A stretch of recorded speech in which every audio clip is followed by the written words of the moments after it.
Bonjour, voilà, première petite vidéo pour donner un petit peu mon avis sur ce qui se passe un petit peu sur les réseaux. Voilà, je suis tombé sur une petite vidéo ce matin dans mon fil d'actualité et je voulais donner mon avis et puis un petit aperçu de ce qu'on peut faire d'une telle vidéo.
Donc on comprend bien que cette vidéo se veut une vidéo inspirante qui parle du rêve américain et qu'on est toujours capable à un moment donné de réaliser ses rêves. Mais en même temps on voit bien que c'est quand même une vidéo publicitaire pour KFC.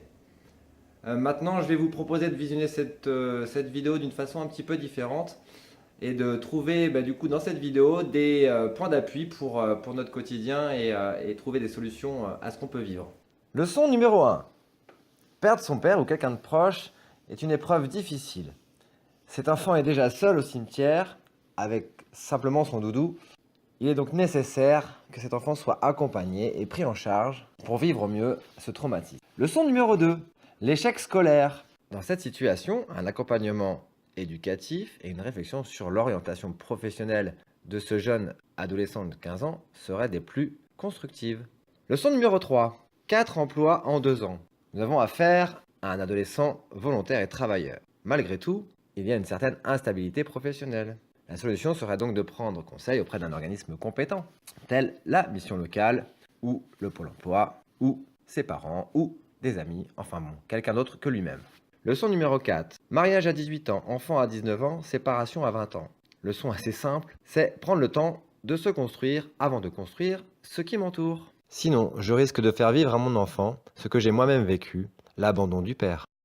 Leçon numéro 5. Un nouvel échec professionnel. Peut-être serait-il temps de prendre conseil auprès de quelqu'un de compétent et d'enfin construire quelque chose de durable. Leçon numéro 6. Prise de conscience de là où j'en suis. La réalité est difficile à accepter.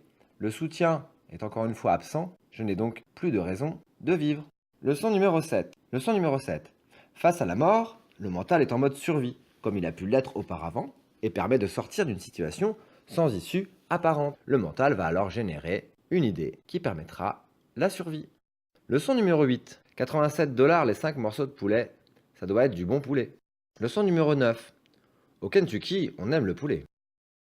Leçon numéro 10. Si tu passes ta vie sans te poser de questions, tu risques de créer quelque chose qui permettra de s'en poser. L'ego se réalise au prix du bien-être de ceux qui te financent. Leçon numéro 11. S'il s'était suicidé, cela aurait peut-être évité la maltraitance des poulets et de ceux qui les mangent.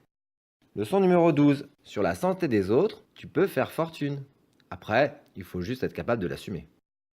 Leçon numéro 13. Il n'est jamais trop tard pour se poser les bonnes questions. Mais il ne faut pas se les poser trop tard. Dernière leçon numéro 14. Devenir la star du poulet est-il une fin en soi? Il n'est jamais trop tard pour devenir soi-même. Reste à savoir qui l'on souhaite devenir. Bon voilà, j'espère que vous aurez compris un petit peu là où je voulais en venir. En fait, il ne s'agit pas de critiquer et de jeter à la poubelle les choses qui sont faites, mais plutôt de les transformer, s'appuyer sur ce qui est fait et s'en servir, le transformer en positif. Voilà, je vous souhaite une belle fin de journée et à bientôt.